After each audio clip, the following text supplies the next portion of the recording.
thank you all for joining us tonight. This is our third annual Candlelight Vigil to commemorate Domestic Violence Awareness Month. I would like to thank everyone who came out tonight. It's a beautiful night, but a little chilly. I would like to thank Anthony Morse from Congressman Keating's office, Representative David Vieira, Mike Patterson from the District Attorney's Office, Captain Brian Reed from the Falmouth Police Department, and Sheriff Cummings. You will be hearing from many of them this evening, along with some survivors. So I want to tell you a little bit about the Cape Cod Shelter and Domestic Violence Services. Our name might be new to some of you because we have been the Cape Cod Center for Women for almost 20 years. We changed our name just about a month ago. We bought a new, bigger shelter so we can assist more families of domestic violence, and we also have a community program that we launched a year ago. It's a child therapy program, and in a year, right now, we have over 220 clients that are seen by our clinician and our counselor. And our counselor is over here, Becca Tybert. So the need for the child therapy program is great. We see clients from all over the Cape. We have probably over a third of them are from Falmouth. So it's a huge program, and it's growing more and more all the time. So we come together tonight because we want to honor those who have lost their lives through domestic violence, and we also want to celebrate with those who are survivors. On the table in front of me, over here, you will see candles that are lit. Each one represents a victim who lost their life in the past year. There are 25 of them, and these are only the victims from Massachusetts. I also bring to your attention the clothesline, which is behind you. This is part of the Clothesline Project, which was started in Brewster on Cape Cod in 1990. The T-shirts were made as a vehicle for the victims to express their emotions, and then the women would then put the T-shirts on a clothesline so that they could be viewed by others as testimony to the problem of domestic violence.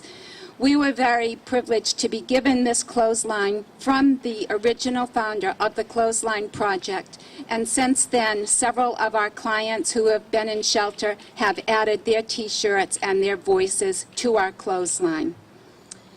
I want to talk a little bit about domestic violence. The World Health Organization has said that domestic violence is becoming an epidemic. So I wanted to look up epidemic, and I found out that it's a disease affecting many persons at the same time, and it also means extremely prevalent and widespread. So I want to share with you some domestic violence statistics. Between 2001 and 2012, there were 6,488 American troops killed between Afghanistan and Iraq. During the same time period, there were 11,766 American women killed as a result of domestic violence. That is nearly double the number of casualties lost during the war. We know that 1 in 4 women and 1 in 7 men will be a victim of domestic violence sometime during their lifetime. We also know that on Cape Cod and the islands over the past 2 years, the Cape and Islands District Attorney's Office handled almost 1,500 domestic violence cases, and only a fraction of those cases are reported. As many of you know, we are the only emergency shelter on Cape Cod and the islands for individuals and families fleeing domestic violence. For those of you who were here last year, you remember I spoke about getting our new shelter because we turned away 45 to 60 families every month, and we have made that a reality. Our new shelter allows us to also reserve 2 rooms that will be restricted, especially for residents of Cape Cod and the islands that are at high risk. We started this past summer taking people in, usually on the weekends, and we have dealt with many or worked with many of the police departments across the Cape when they have had victims that needed our services on a short-term basis. One of the women we took in about 4 weeks ago was actually a young mother who had a 6-week-old baby. She had fled the baby's father. She went to her father's house. Her father abused her, so she left with her baby. They were living in her car. They had no clothes, no food, no baby formula, no diapers. They had nothing but the clothes they were wearing. And so she ended up at DCF, and they called us and asked us if we would take her in. So we did. We had her for 4 or 5 days until we could get her permanent housing. We know that she's safe. We know that her baby is safe. And so to me, that is a success story, just the fact that she was brave enough to make the move to leave. Tonight, you will hear from survivors, from law enforcement, and from our legislators. I hope that you will take away from everything you hear tonight and realize that domestic violence isn't a women's issue. It's everybody's problem, and it's everybody's responsibility to fix it. We know that to break the cycle, it will require strategy, patience, diligence, and difficult work. But to leave it untreated is not an option. Domestic violence is not a necessary evil. It is an epidemic that can be defeated, but we have to do it together. So now it is my great pleasure to introduce our first speaker of the evening, Assistant District Attorney Mike Patterson from District Attorney O'Keefe's office. Mike.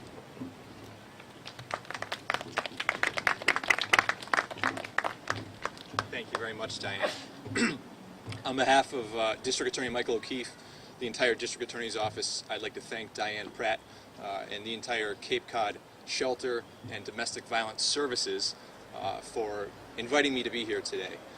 This event and Domestic Violence Awareness Month are so important in everyone here in society, reaffirming our commitment to eradicating the epidemic that is domestic violence. It is not something that can be done on an individual level. It does take a community to fight this disease. I had the pleasure of attending the Cape Cod, what was then the Cape Cod Center for Women's annual meeting recently, and I was in awe of the accomplishments and the resumes of all of those persons associated with this organization, everything they've accomplished and everything that they do for victims and survivors of domestic violence. It frankly made me feel about 12 inches tall. I say that not to self-deprecate, but rather to highlight how impressive the group of people working in this endeavor are and how hard they work. I've been the chief of the domestic violence unit in the District Attorney's Office for approximately 6 months now. I very much look forward to working with everyone going forward. I want to thank you, Diane, for having me here today. Thank you so much, Mike. Thank you, Mike. Next, I would like to ask Captain Brian Reed of the Falmouth Police Department.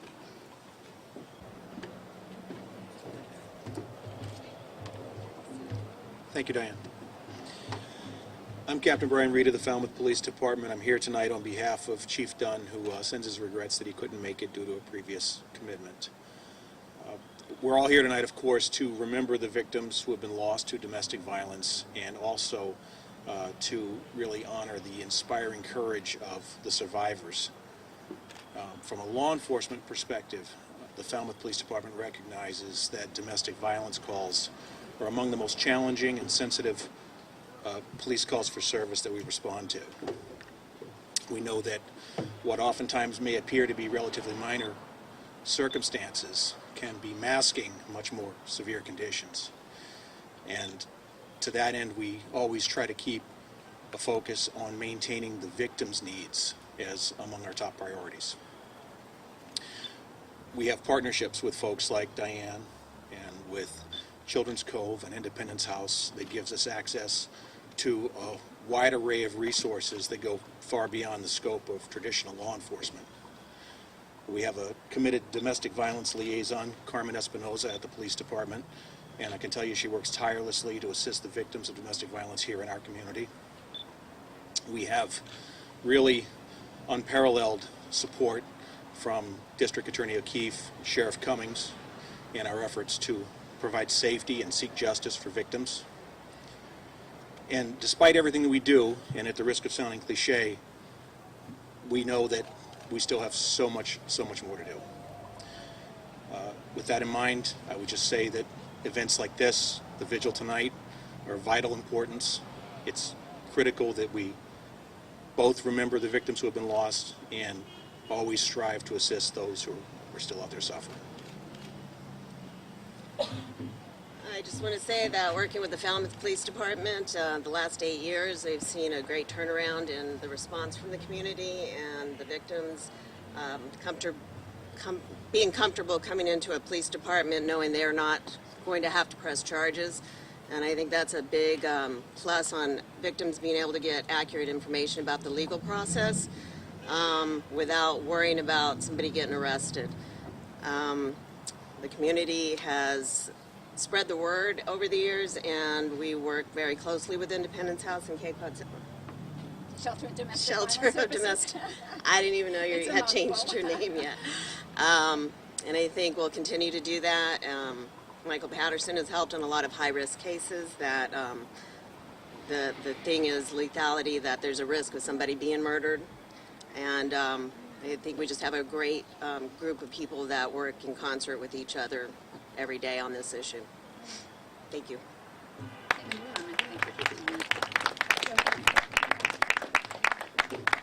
At this time, I would like to invite Amy Aldrich, one of our survivors, up to tell her story.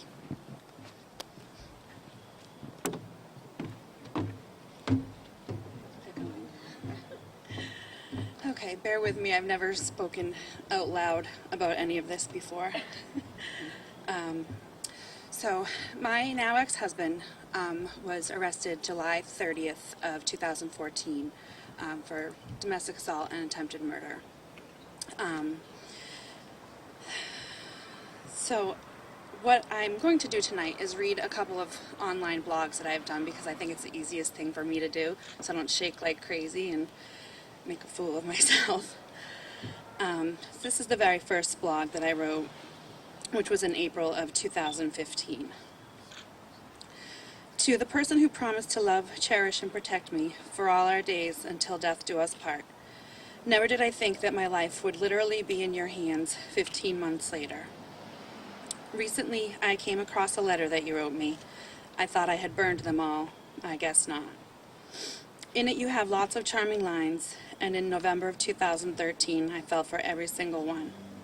Upon reading this, I can look back and see where truth becomes lies, and lies were always lies. For instance, when you tell me that you can never live without me, and that you finally know what it means to need someone, in my opinion, you have always needed someone. Someone to pay your way, to believe your stories and lies, someone you can manipulate with your deceitful ways, who will buy into your sorries time and time again. One of the hardest things for me to deal with or accept is how I allowed all of this to happen, from beginning to end. I've had my share of ups and downs. Who hasn't? But you did nothing but your best to bring me down. I was drowning alive and doing my very best to save face. When we met, you loved that I didn't care what anybody said, that I ignored their warnings and listened to you. I have no one to except myself to blame for the beginning, and I'll even accept some of it for the first few bad times. But soon enough, it was too far gone. I was too alone in the place where I put myself. I was secluded, and you had the power I gave you. You used that power to the very utmost of your ability. I am so proud of you, babe. You are stronger than most people. I am so grateful and appreciate all of your hard work and dedication. I plan to show you for the rest of my life. So tell me this, please. Does holding a machete to my throat until I woke to it and your demands more than a handful of times sound like showing a way of that? What about holding me by my hair, face down in the pillow, gasping for air? Pinning me against the wall with one hand on my forehead and the other on my groin as you spit in my face? Are these your ideas of expressing your never-ending adoration for all I did to try and make it work?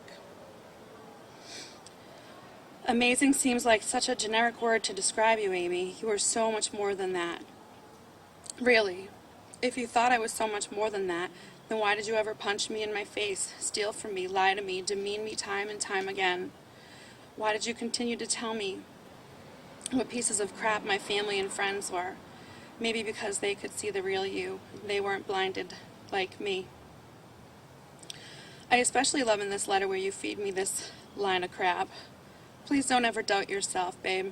I know things are hard right now, but we are so close to waking up from this nightmare.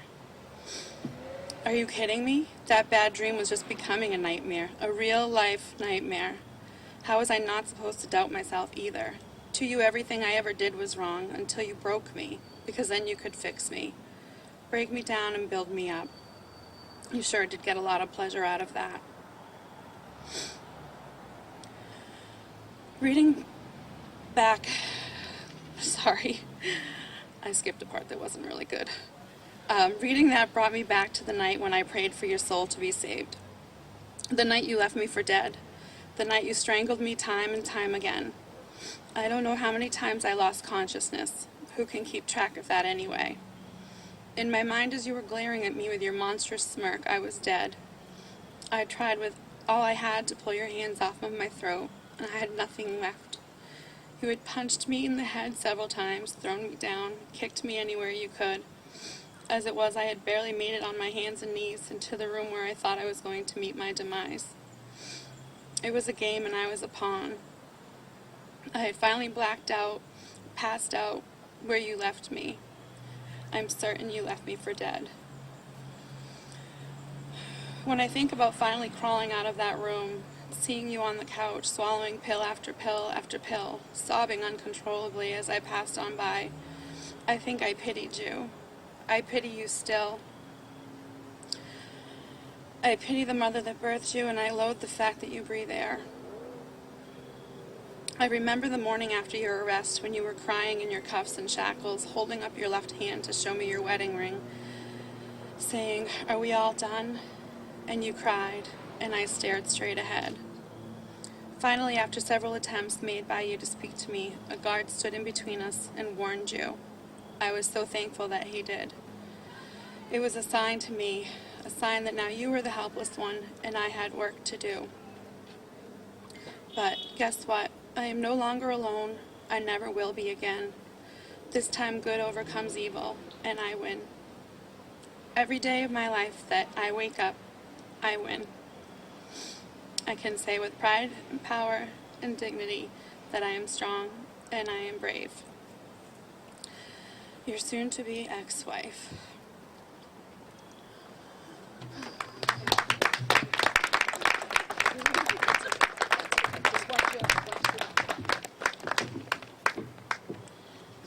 I'm sure you all realize how difficult it is for these survivors to come forth and speak, and many times it is the first time that they've told their stories in public.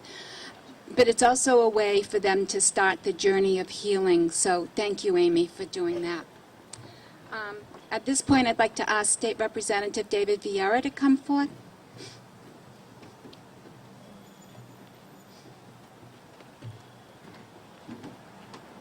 Thanks, Diane. You know, just a few moments ago, I don't know if you noticed, but a predator flew overhead behind us. How many of you noticed that?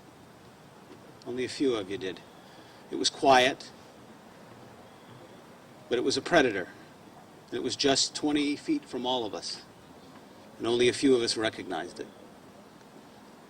And unfortunately, every 20 or 30 households in our community, there's a predator. And we may or we may not recognize what's happening at the end of the street or the apartment next door. And so I think an important message for us tonight is, again, sort of a cliche, but if you see something, say something. That as a community, to be able to protect other members of our community, we need to be alert, and we need to root out those predators and bring them to justice. Earlier this week, the legislature passed a bill that will require in the Commonwealth of Massachusetts that rape identification kits be kept for 15 years, which is the statute of limitations for the crime. Until then, till today, still today actually, it's a 6-month preservation of the evidence. The governor, I spoke to the governor's office this afternoon. It's on his desk, and there'll be a signing ceremony sometime at the end of next week, and hopefully those of you that are involved with this will have the opportunity to participate if you're interested. But on Monday at 2 o'clock on the grand staircase, I'll be with Lieutenant Governor Polito and members of the State Council on Domestic Violence to issue the state proclamation for the month of October. And so I want to personally invite anyone here at 2 o'clock to the State House to participate in that ceremony with us as we celebrate what are some advances in law that we made just a couple years ago. Amy told a very personal story that included strangulation. And until this last legislative change, strangulation wasn't a different crime. But yet we knew that when you got to the level of the predator strangling, it was just a short period of time till a full homicide was committed. And so at the end of this year, the task force will have us some numbers as to the amount of strangulation crimes that have been charged in the Commonwealth and how we can address that particular issue. And so, Diane, congratulations on the new house. I know they have a wish list. We've had some folks that have been bringing some stuff over there on the wish list, and I guess I'm doing a cooking class as well coming up with some of the ladies that are there that need a little assistance on working around the household chores. So if you have the opportunity, ask Diane about what's on that wish list so that we can support those individuals who, as Diane said, may be in a car with a young child with nothing. Let's make sure they have what they need, and let's continue to root out these predators. Thank you. Thank you, Representative Vieira. Is Representative Tim Madden here?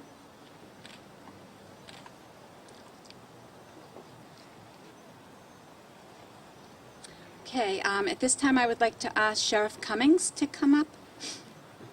Hi, Jeff. I didn't see you here before. Special Sheriff Jeff Perry just... Thank you, Diane, and thank you, Amy. I'm going to tell you a little story. It's a true story, but I won't use certainly the names of the lady that was involved. Maybe 3 or 4 months ago, the director of security at the correctional facility came in to speak to me and said, Sheriff, I have this lady who wants to come visit the guy who perpetrated the crime against her. And she asked, I denied it, and she asked that I bring it up to you, which happens all the time in the jail. You know, somebody wants to see somebody who don't allow victims to come in and visit the people who perpetrated the crimes against them. So before I called this lady, I got the inmate's file, and I went through his file, and all I saw in his file was domestic violence, domestic violence, domestic violence, domestic violence, over and over again. He was serving an 18-month sentence for domestic violence against this young lady. So I called her up, and I said, you know, why do you want to see this guy after what he did to you? And she said that, well, he's not from around here. He doesn't know anybody, and he doesn't have any money. And you know, I just want to help him out. And I said, after what he did to you? And he said, well, you know, it was a bad day, and he drank too much, and you know. I said, can I tell you something? In my previous life, I was an investigator for the state police, and I was assigned to the Cape and Islands District Attorney's Office. And I investigated probably a dozen domestic violence homicide.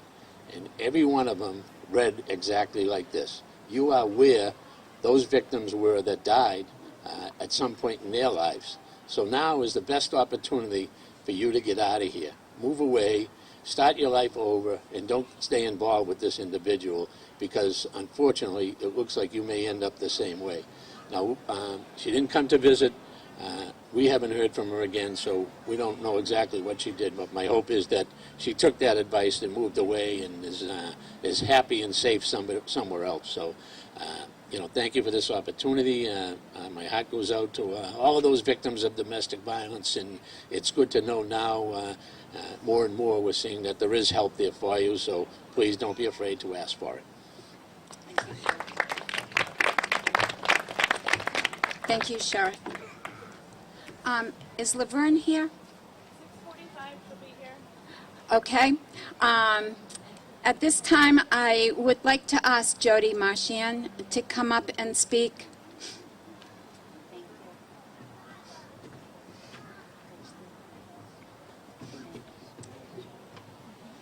Hi, everyone. I just want to first of all say thank you for letting me be here to tell my story. I I live in Westford, Mass, and that's my goal, is to speak further and further and tell my story all over, because then it's all about me. So, anyway, my story begins February 1st, 2010.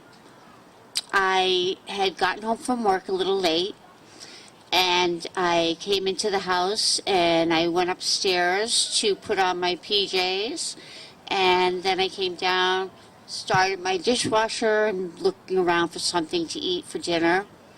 My husband was laying on the couch watching TV, and I didn't say hi to him when I came in because I wasn't speaking to him, because we had one of a zillion fights over the weekend, and so I didn't want to say hello.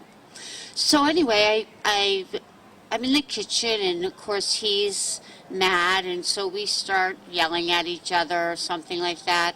And the next thing you know, he gets up off the couch, and he starts to choke me, and starts to like really choke me, like the previous speaker. And I immediately call 911, of course, and then I, of course, hung up the phone right away because I knew he'd be really mad and wouldn't like it. And he was a hunter, and so we had guns in the house. I was used to it, and so, but that, he was probably afraid of that. Heaven forbid they would get taken away or something.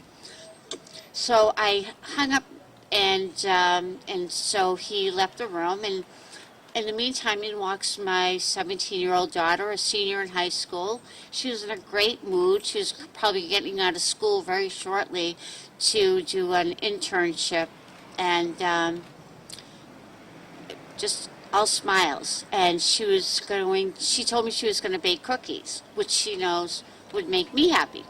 So I said, no, we got to go. We got to get out of here. And she knew what it was about. But so rather than go out in my pajamas, I said, we'll go upstairs, I'll change, and we'll get out of here. So I went upstairs. She was waiting for me, leaning against the bureau, and I am like behind the bed, and I'm getting changed. And the next thing you know, up walks my husband, Brian, with a gun in his hand. So he shot and killed my daughter. Then, and as I turned toward her, a bullet grazed my face, so I now have, a scar here.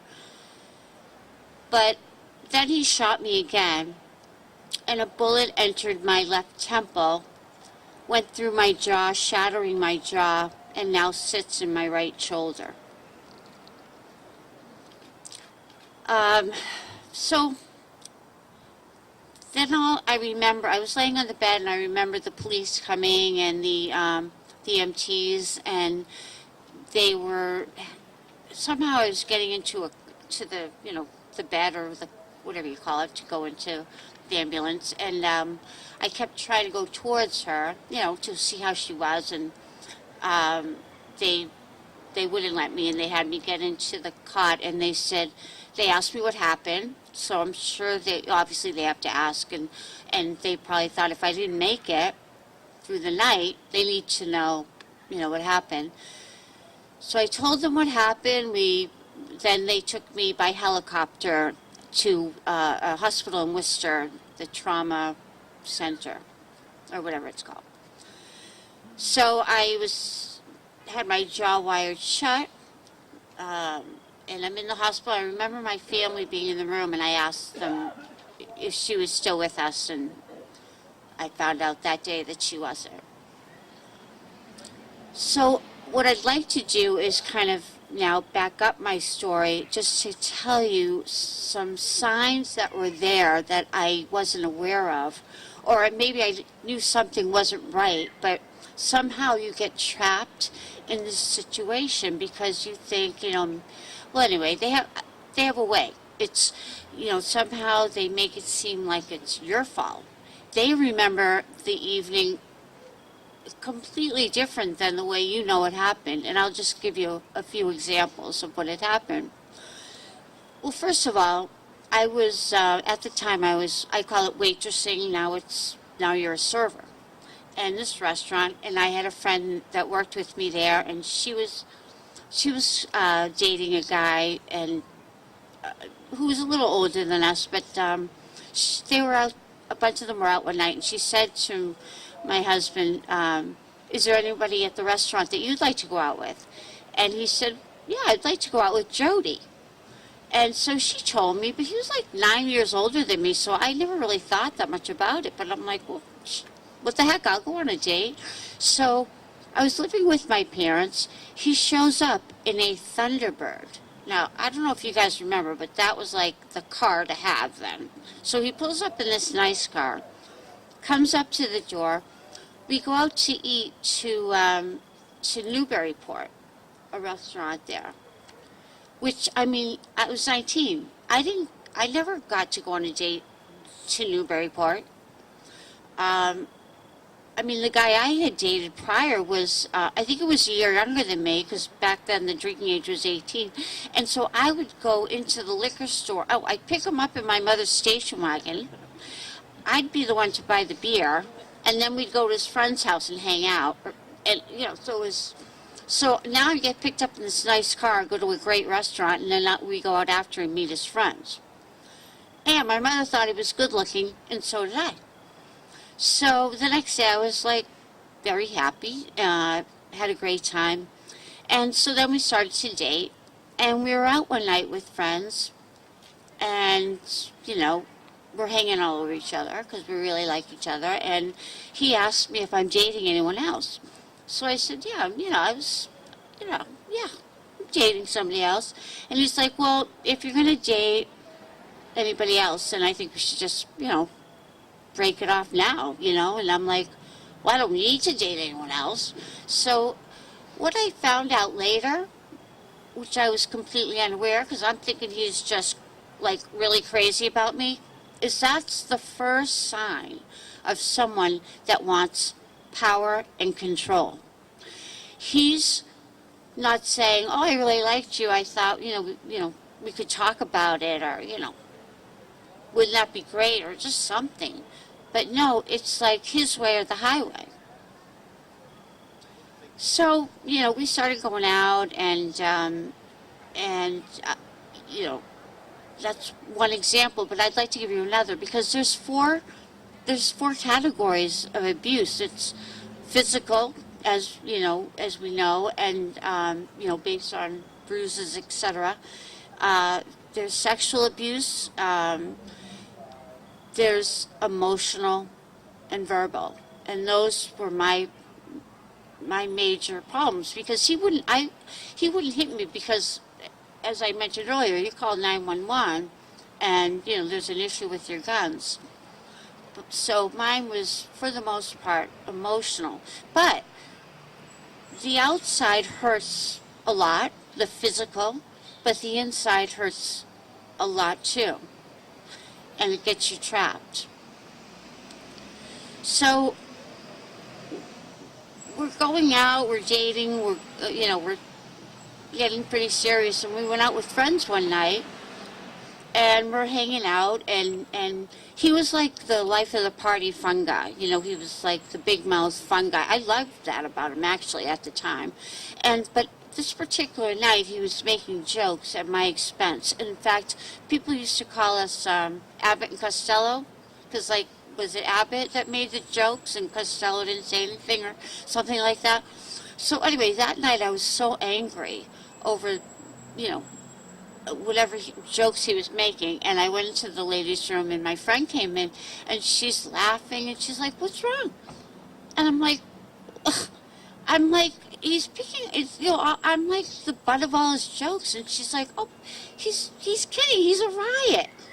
So I'm thinking, well, maybe I'm too sensitive. Maybe he is funny. So now all of a sudden, you start to question yourself. You doubt yourself, your confidence. You start losing your confidence in yourself, and you think it's me. And heaven forbid if I had said anything, he would have been like, "Oh, you're such a bitch, you know, you're crazy." Like, it didn't, I was just making jokes, you know, so that's how it all begins, and little by little it gets worse and worse. I mean, I could tell you a zillion stories, and looking back, it's easy to say there were signs. So I need to, if I could, just give one more real quick, because there's so many signs. Control over finances, over who you hang out with. Kids today, they get a zillion texts a day for someone wants to know where they are, who they're with, what they're wearing, and so on. My last example that I'll give, because I could be here all night, but I went away with a friend for the weekend. Excuse me, we were actually coming to the Cape, to her friend's house, and I told my husband, my boyfriend at the time, that I was coming here with my friend, and he was like, "Oh, really? Well, if you go to the Cape, then I'm going to go to Florida with my buddies and meet somebody there." And I'm like, "Yeah, go ahead, have fun." So I come to the Cape with her, we go to the beach, and we meet these guys, and we're having fun, we hang out at the beach all day, you know, we're taking pictures, you know, had a great time. But later that night, I said to my friend, "Patty, please, whatever you do, please don't show anyone those pictures. Don't tell anybody what we did today, because my husband will flip out." So I just need to speak. I thank you so much for listening and letting me talk, because I need people to know it's not always physical. And yet, look where it led. It led to my choking, and then eventually to the death of my daughter.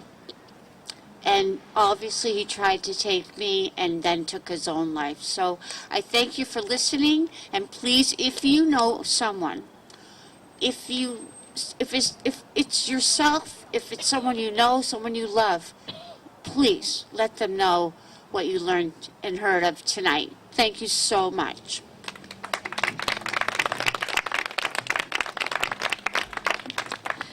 Thank you, Jody.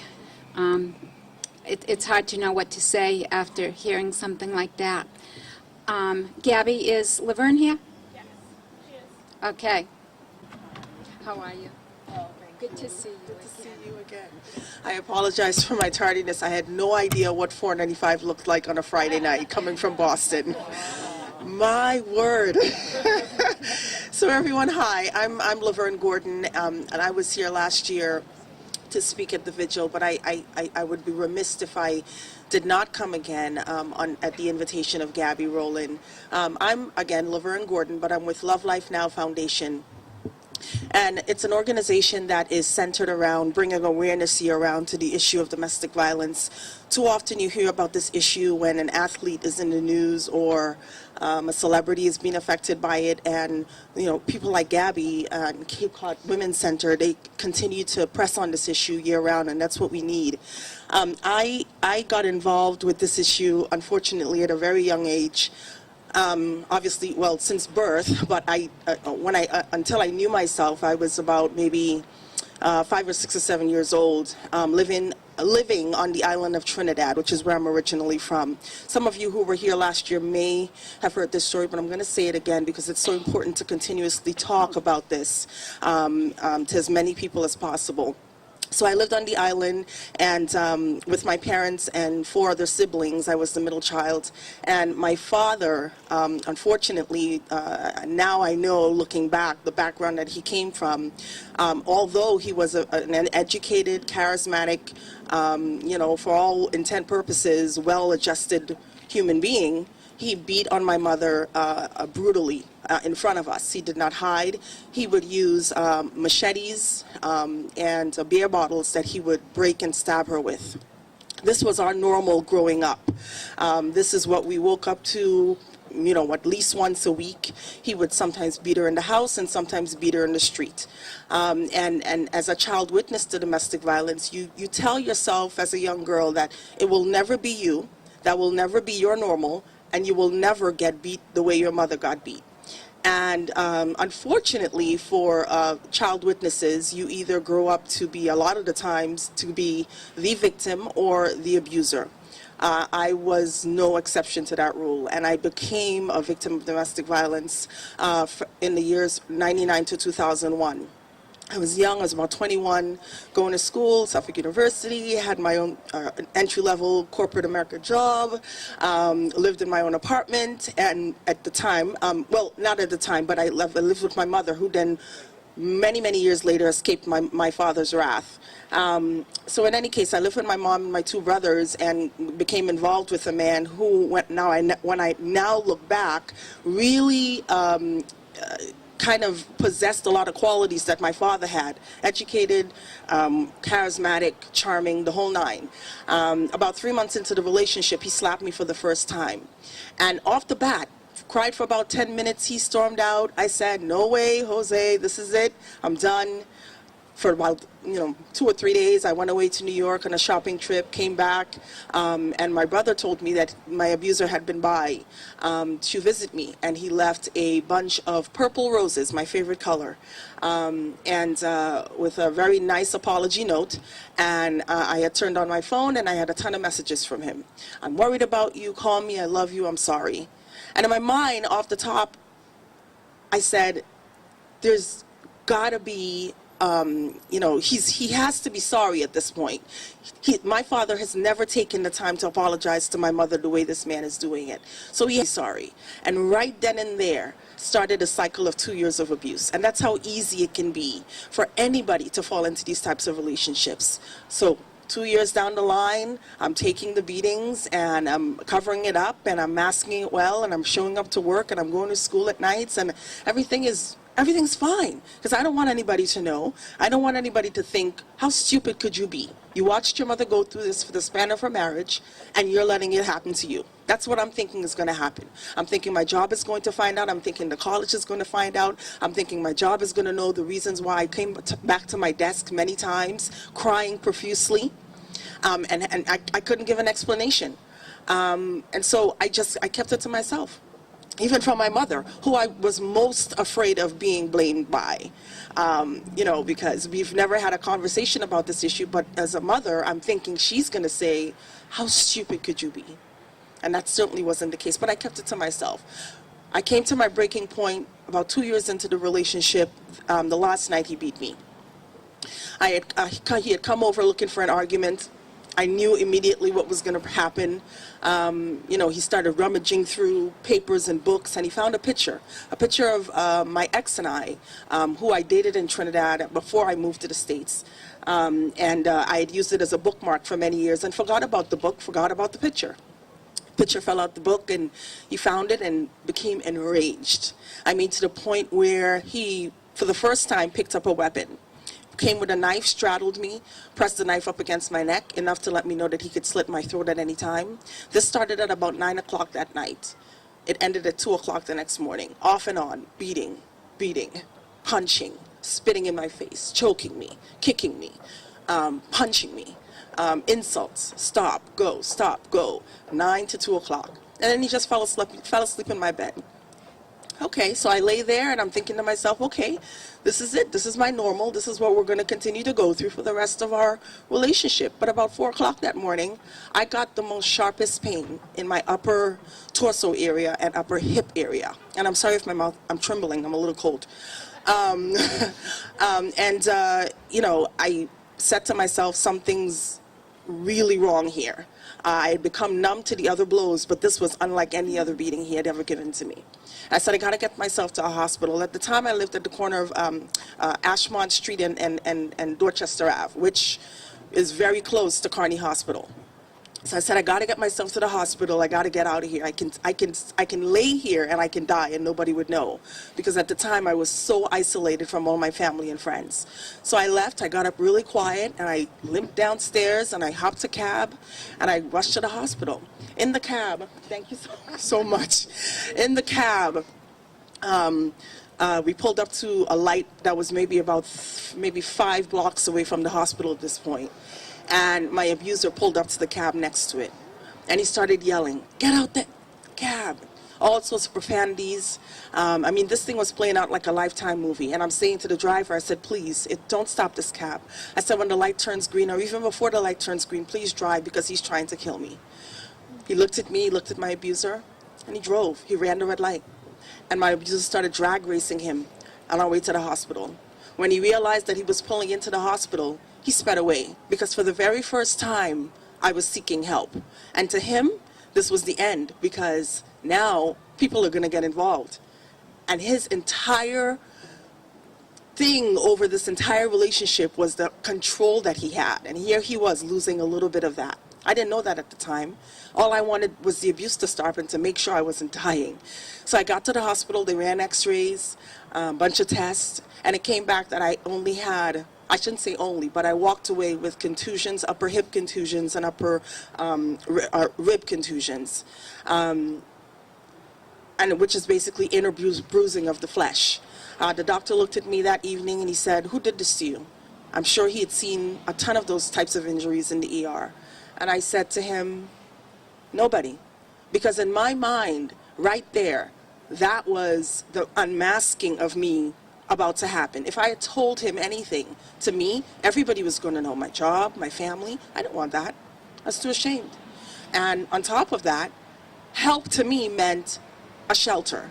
Help to me meant going into a big room with a bunch of beds, big open room that I didn't want to be a part of. I wanted to go home to my safe, known zone. I didn't want to face the unknown. So he asked me again, and he said, if you ever need help, please give me a call. And I left. About 2 weeks later, for the first time, I had heard from my abuser. He called, and he continually kept calling when I didn't pick up. At the time, I had one of those, remember those live answering machines? You've reached Laverne. Beep. And I screened the calls, and because I had gotten to my breaking point. I knew that if I had stayed there, he would continuously have beat me, because all he would have had in his mind was this picture that he'd found. And so, he called, and I didn't pick up until he went from 0 to 100 in one of the voicemails. And I picked up the phone, and I said, listen, I am so through with you. He said, what's going on with you? He acted like nothing happened. And I said, you almost killed me 2 weeks ago. He said, stop playing. He said, I'm coming over. I said, no, don't come over. He said, I'm coming over. He slammed the phone down, and in about 15 minutes, he started banging on my door. He banged. I said, you really got to leave, or else I'm going to call the cops. He said, you're not going to do that. I picked up the landline in my room, and the phone was dead. I had a prepaid cell phone, as I mentioned, and I picked that up, and I had no minutes. And I remembered in passing that someone had said, if you call 911, even if you have no minutes, you can still get through. So I called 911, hoping that somebody would pick up on the other end, and she did. And the operator said, what's your location? When I started telling her what was happening. All this time, he kept banging on the door, and I could hear some sort of on the other side. Lord knows what he was doing, but he was trying his best to get in. And, the operator said, what's your location? As I kept talking, initially he said, you're bluffing. And I kept talking, and I kept giving her information, and maybe about a minute or so after I kept talking, the noises stopped. Maybe about 3 minutes later or so, Boston police showed up. And they said, it's Boston police. And I said, how do I know it's you? He said, I'll show you my ID under the door. So I bent down, I saw it was them, opened the door, and there were some white shavings of paint on the side. And they said he was trying to use something like a crowbar to kind of get in between and draw the locks. And I said, well, I tried to use the landline, I couldn't get through. So he sent one of the detectives down he asked where our lines were. I said, it's in the basement. Detective came back upstairs, and he said he cut the phone lines in the basement. He had all intentions of getting in there and killing me that day. And he would have succeeded if I hadn't called the cops or gotten away to call the cops. You'd think it'd end there, but the stalking began after that. He started leaving derogatory notes on my car. And then one night he showed up unexpectedly. Somebody let him in the building because he would have to get buzzed up to my floor.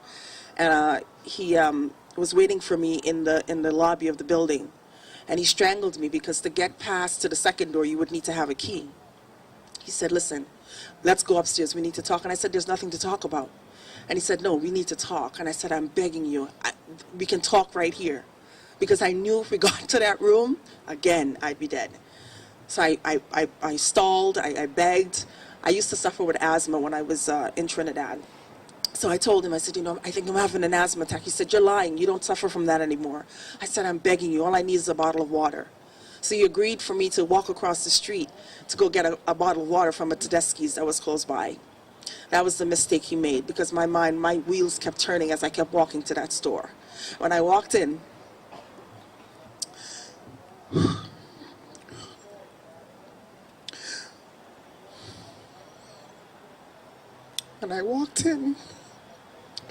I'm crying because I'm so thankful. When I walked in, he stayed outside to smoke a cigarette. And I went and I got the water because, as you can see, all these storefronts, they have glass, and he could watch me and see everything that I was doing. And he said if I went in there and I pulled anything stupid, that he would kill me as soon as I walked outside. So I walked in and I got the water, and I went up to the counter and I said to the cashier, I said, that man is trying to kill me. I said, and if I walk outside of here, he's going to take me upstairs in my apartment. He's going to kill me. I said, I'm begging you, if he comes in here and he tries to get me, call the police. He looked at me, didn't say anything, just like the cab driver. And I'm wondering, is he understanding what I'm saying? Does he think this is a joke? Soon enough, he opens the door. And he said, let's go. And I said, no, I'm not going anywhere. I'm staying right here. And he said, stop playing. Let's go. And I said, no, I'm staying here. And the cashier said, did you hear what she said? She said she's not going anywhere. And he looked at him and he said, who the hell are you to be talking to me like that? And the cashier said, you better leave the store because I'm going to call the police if you don't. He said, you know what? I don't have time for this. He said, I'll be waiting for you outside. As soon as you step outside, I'll be here. And he left. I walked to the door, and I could see him sitting in his car waiting. And the cashier said, do you need me to call anybody? And I had nobody to call. Because at that point, I was so isolated from family and friends. I had pushed everybody away because I had developed this Bonnie and Clyde mentality.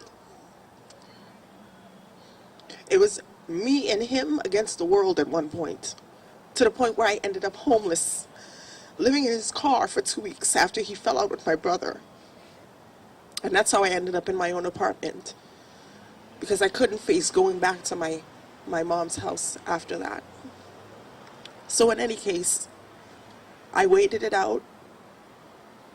I stayed in the store, and he finally left. And the cashier said, I don't think you should be alone tonight. Is there anybody that you think you can call? You know who I called? I used to pay my bill to a rent-a-center. I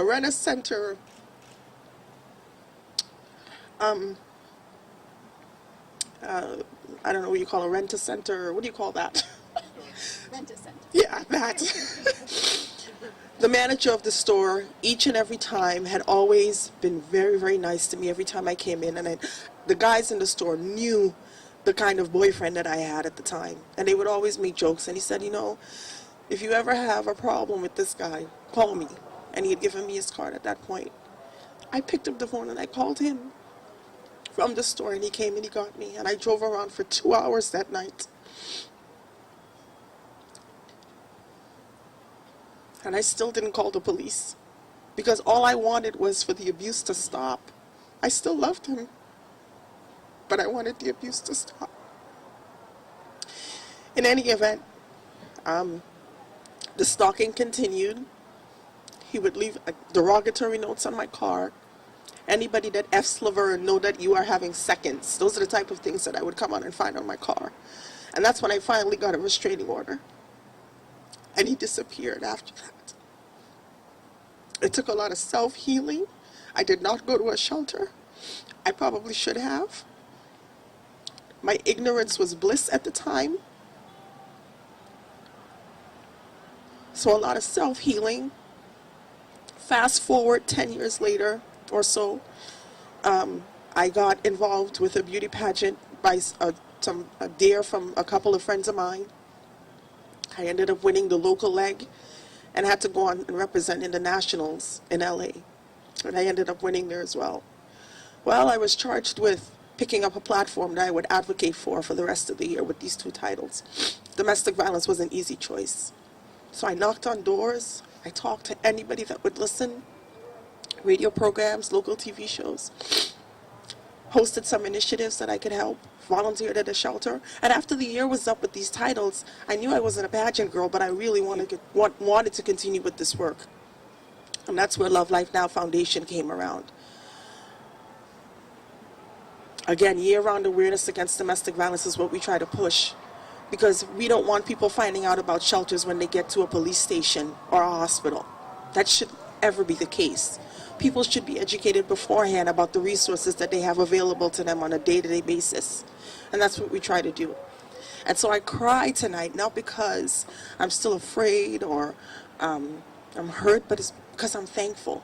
Thankful that we all have a voice to be able to help those suffering in silence, which is what I was doing, which is what a lot of people were doing. I heard the woman that spoke before me. I don't know her name. I can't see her in the crowd quite. Jody, thank you.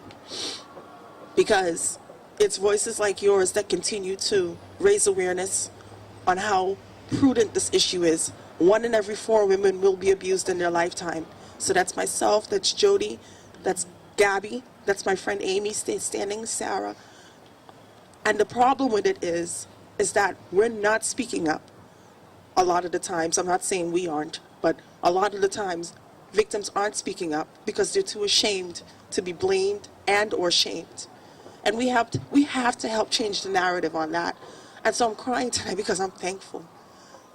The more I get to speak, the more therapeutic this is. And I hope, leaving here tonight, that it resonates with you enough that you go back to your community and help someone. If you know someone that's going through this, enough to just give them a number. Please understand what they're going through and walk in their shoes. It's not that they don't want help. They don't know how to get to the next step. So if you arm them with information, simple thing is giving them the National Domestic Violence Hotline number if you don't remember your local, 1-800-799-SAFE. The simple act of that makes such a difference, because guess what? When they get to their breaking point, when they realize that they have had enough, they have the information now to make the next move. Because as much as you say, leave, why are you there? Why are you staying? It pushes them closer to the abuser, unfortunately. So you give them the information, you arm them with as much as you can, so that when they're ready to leave, they leave, and they leave safely. Thank you guys so very much.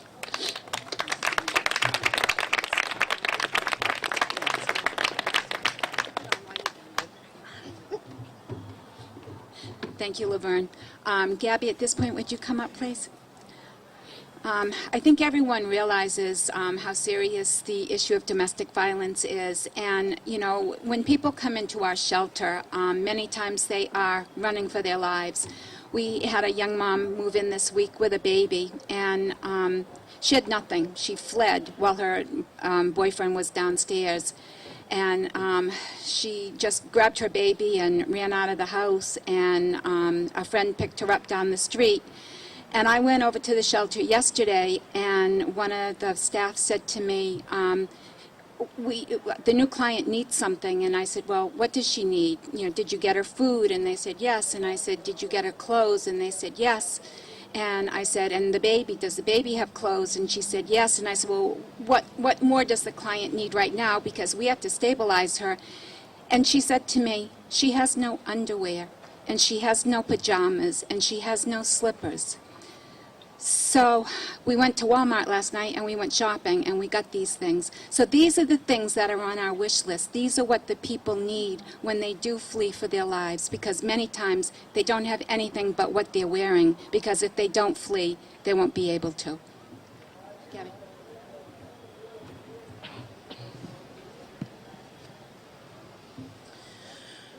For the time I lost and the scars I bear, the bruises and insults and stigma I wear.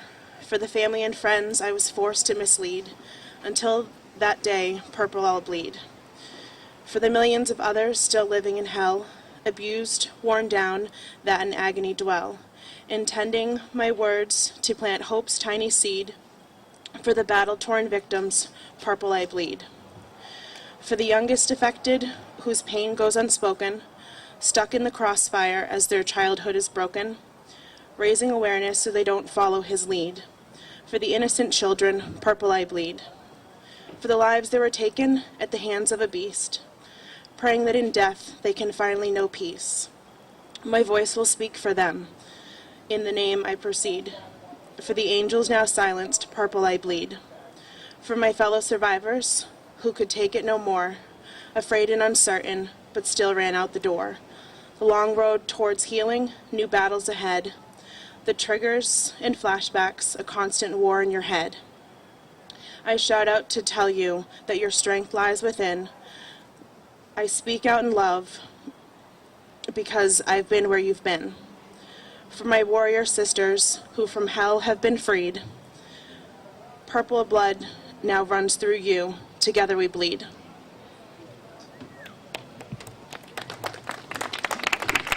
Thank you, Gabby. And for those of you who do not know Gabby, she has a pretty horrific story that she has shared many times. She is a true survivor, and thank you, Gabby, for helping us to put this vigil together every year. I also want to thank all of the speakers, the state representatives, the congressman's office, the DA's office, the police department, the sheriff's office, for all coming here tonight and supporting us. I also want to thank our board of directors who are here this evening. If you just wave your hands, people know that you're here. And our staff, they're the ones that are on the front lines every day.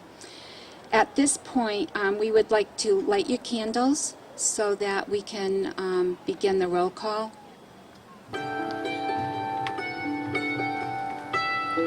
We will now have the roll call of those who have lost their lives from September 2015 to October 2016.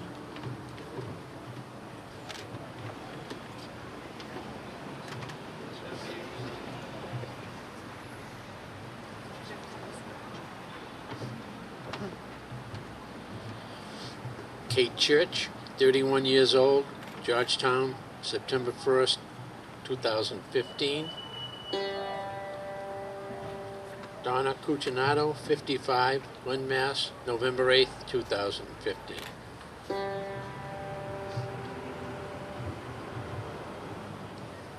Julia Mead, 34, Norton, January 27, 2016.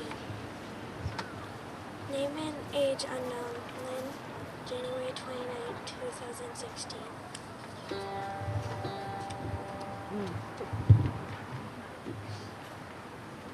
Anthony? Edith Black Scher, 45, Beverly, November 21st, 2015. An unknown victim, name and age unknown, Norton, November 21st, 2015.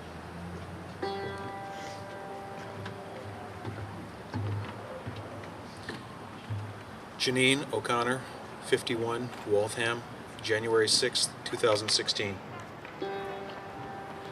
Elisette Benavides, 51, Peabody, January 26, 2016.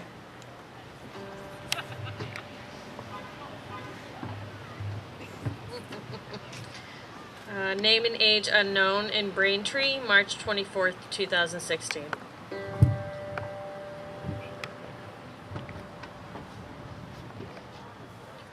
Renee Berbert, West Springfield, April 5th, 2016.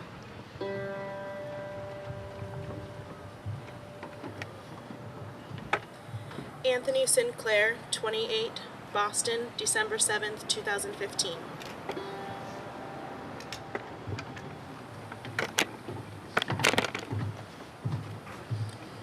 Jennifer Best, 30, West Springfield, November 28th, 2015.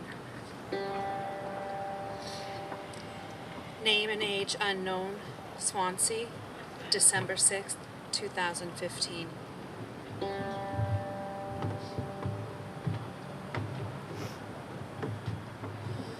Helena Irene Gill, 37, Pittsfield, December 10th, 2015.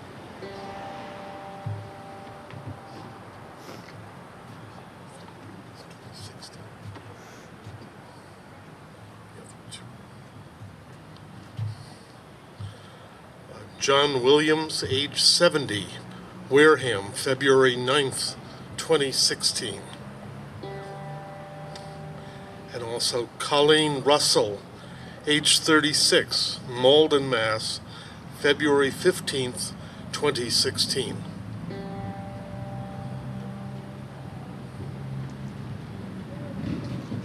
Kelly Sugarman, 36, Grafton, April 13, 2016.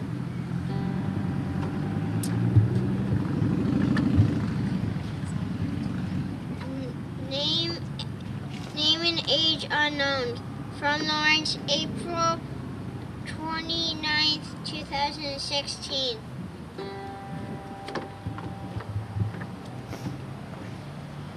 Rosa Gonzalez, 53, Brockton, June 14th, 2016.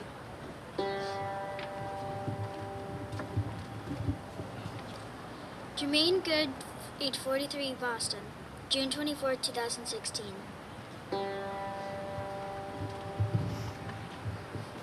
Sabrina De Silva, age 19, from New Bedford, July 3rd, 2016.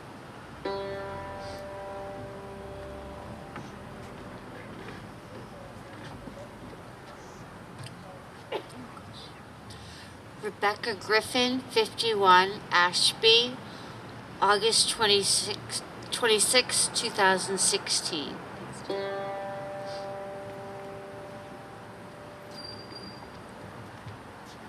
Carmela Saunders, 48, Salem, August 1st, 2016.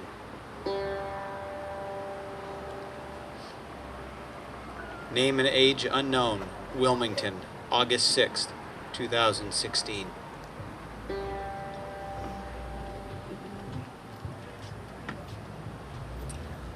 Wanda Rosa, 29, Methuen, September 12th, 2016.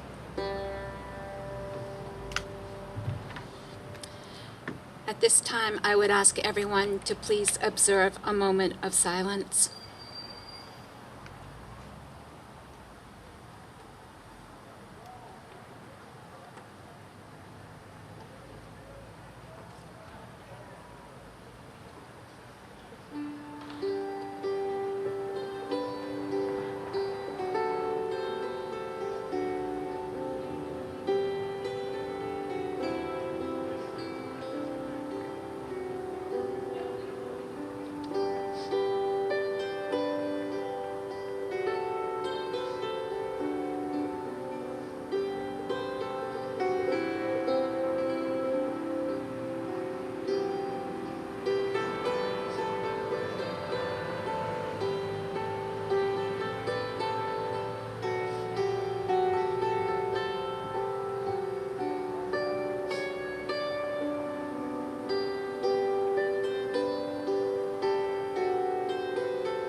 Thank you, everyone. I'd like to thank you all for coming this evening. Feel free to blow out your candles, or they might be keeping your fingers warm. I'd like to thank you all for coming. I'd like to thank Kathy Spiritus for playing the dulcimer for us this evening, Allison and Kenny Klein for providing the microphone and the amplifier, all of our speakers, volunteers, survivors, our board of directors, and staff at the Cape Cod Shelter and Domestic Violence Services. I ask you all to be ever mindful of those that are lost to domestic violence and how important it is to support our organization. Regarding support for victims and prevention through awareness, please call our office and ask how you can help. We are so grateful for the generosity of those who support our efforts. It does take a village to combat domestic violence, and we are truly grateful all for your support. Thank you and good night.